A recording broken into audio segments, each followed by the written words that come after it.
Thank you, and hello everyone. Those of you listening who have listened to my last two broadcasts about the first phonograph heard in Hendersonville in 1892 must remember that this was before the old City Hall and Opera House was built on Main Street, and the courthouse where the show was to be held was the old courthouse that was built in 1842.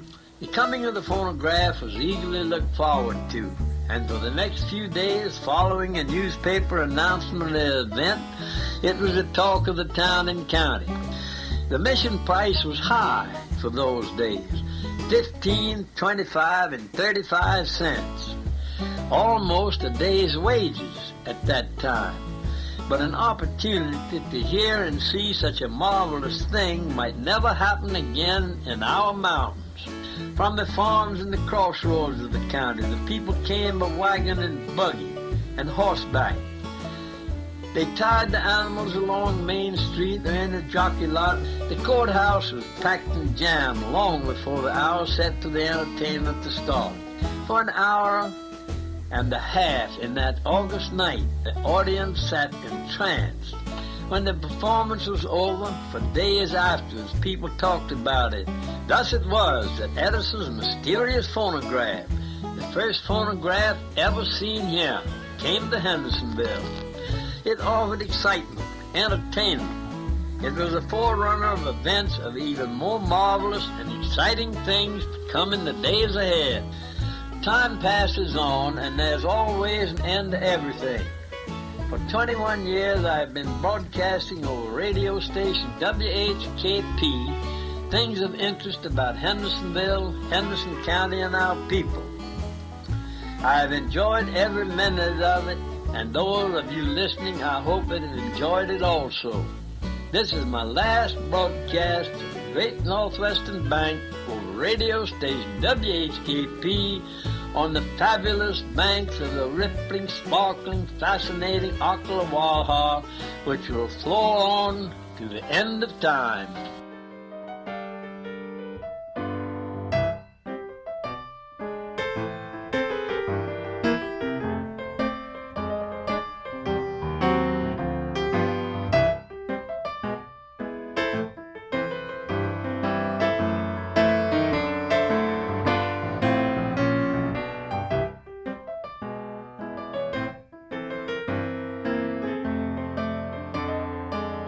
When I came anywhere to town, it was Hendersonville. And we had a big time on Saturday evening. We'd get together, 3 or 4 of us, and make up enough money to buy a gallon of gasoline, 13 cents a gallon. And we'd come to Hendersonville with a gallon of gasoline. That's all we needed. We'd go to the old State Theater, which is where Goldsmith, where Rudy is now, 10 cents to see a good Western shoot 'em up. We'd come out and go across the street to the hot spot and get a big Coney Island hot dog. I mean, with everything on it. That cost us a nickel, and a Coke would cost us a nickel. So we got to town, we'd been to a movie, we had our refreshments, hot dog and Coke, and we had not yet spent a quarter. And when we came out from eating, all the young people of the county was here on the street. None of them had automobiles or trucks, no zooming around. They were walking around. So you spent the next 2 hours, 3 hours just visiting with the young people of the county, especially the good-looking girls. They always attracted us.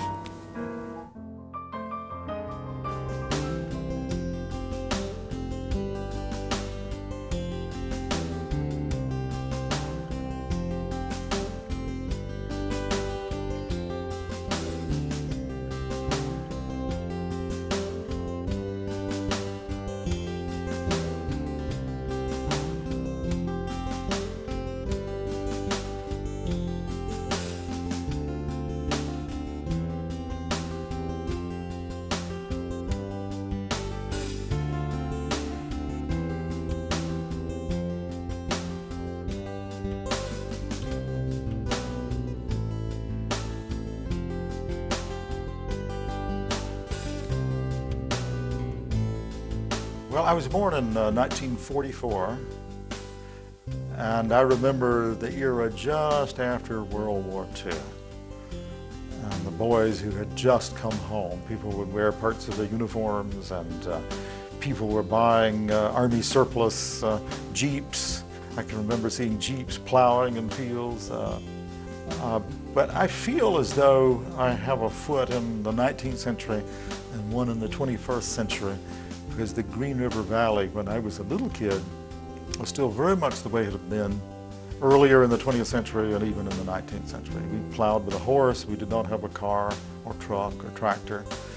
So I lived in a world of subsistence farming, essentially. We had chickens and kept hogs and cows and grew our own vegetables, got out and picked berries in the summertime, and gathered nuts in the fall, that sort of thing. So I feel as though I have a connection almost to the pioneer world. But that world began to change rapidly in the 1950s. The GE plant came in 1955. And suddenly people had jobs in industry. They were making more money. They weren't living on what they grew on their farms. And of course, tourism began to grow, and retirees began moving in. Real estate prices began going up. By the time I left here to go to college in 1961, it was already changing toward the kind of world we have now.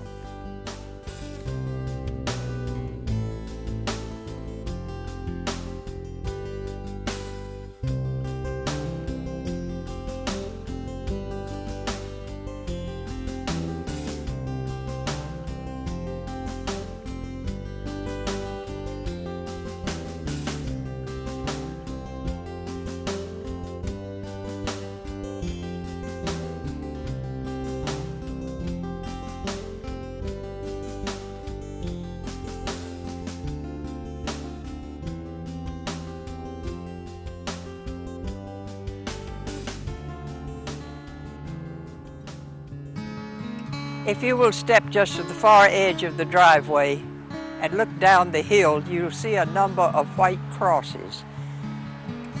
Those indicate the graves of servants. They were never called slaves. They were buried there before emancipation, when there was no cemetery for blacks in the county. We do have records in the church office of slave burials. Charles Berry had left a plot of land for servants to be buried.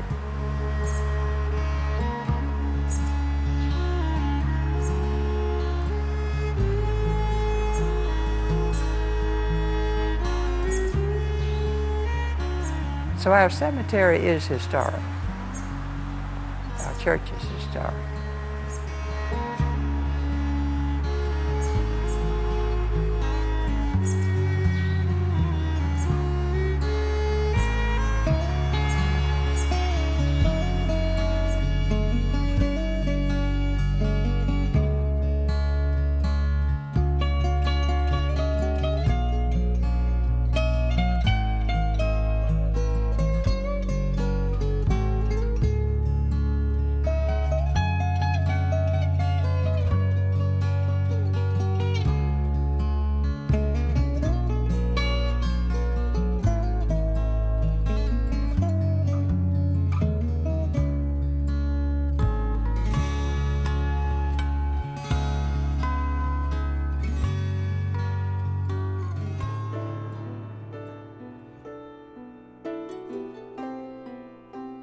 As a former school teacher in the public school system, teaching social studies, I would have liked to taught the young children about the history of Henderson County. In the 4th grade and then again in the 8th grade, they studied North Carolina history. And as a part of that, it'd be nice to be able to take those kids to the oldest church cemetery in the county, to the oldest settler's grave, to one of those log homes, to a segregated black school, to an old church with famous people in it, people that fought in the Revolutionary War, the War of 1812, the Civil War, the Spanish-American War. And as you teach those subjects, you can show them those things. It's living history, and we're losing that. They're being torn down for development and subdivisions and trailer parks and houses.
We have here the grave of Christopher Gustavus Memminger, who was the Secretary of the Confederate Treasury during the Civil War. He is the one who built Carl Sandburg's Connemara, but he called it Rock Hill. He was married twice. His first wife, Mary, died, and he married her sister. Mr. Memminger suggested to President Davis that he remove the southern capital to Rock Hill. But fortunately, Davis did not take him up on the offer because Glassy Mountain had a great many bushwhackers, and it would not have been a safe situation. Perhaps the most significant history related to Patty's Chapel Cemetery is the link to the American Civil War. The story of the Civil War here includes many families, and almost every family was touched by it in some way. This is my great-grandparents, Joseph and Delia Russell Youngblood. Joseph was a private in the 25th North Carolina Infantry Regiment. And on each of these stones, every year on May 10th, the United Daughters of the Confederacy come here and place one of these small flags on each of the tombstones of the known Confederate soldiers. One of the most surprising things about Patty's Chapel Cemetery is the fact that even though it's a century and a half old, it is still an ongoing, active cemetery. Here lies my little cousin, 5-year-old Nathaniel Baldwin, who came here in 2001. And my own eternal resting place at Patty's Chapel is just a few feet away.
I never set out to write about Henderson County or the mountains as such. I just discovered that the stories I wanted to tell were mostly set there. Of course, we tend to write better, especially when we're young, about a world we know something about. We may write better about characters very different from us, but it's hard to create a new world and new characters. But I found I had stories I wanted to tell and poems I wanted to write, and then I was going to write about other things, but I have not been able to exhaust it. There's so many stories I want to tell about this region and the history of this region. But I do want to write more stories set in upstate New York, about the revolution there and the Indians there, and the things that have happened in the Finger Lakes, upstate New York. But I don't know. I think writers feel they're given subjects. You don't choose a subject, it chooses you. Characters choose you. To some extent, particularly as a fiction writer, you're pretty helpless, that you are the creation of your fictions more than they're created by you.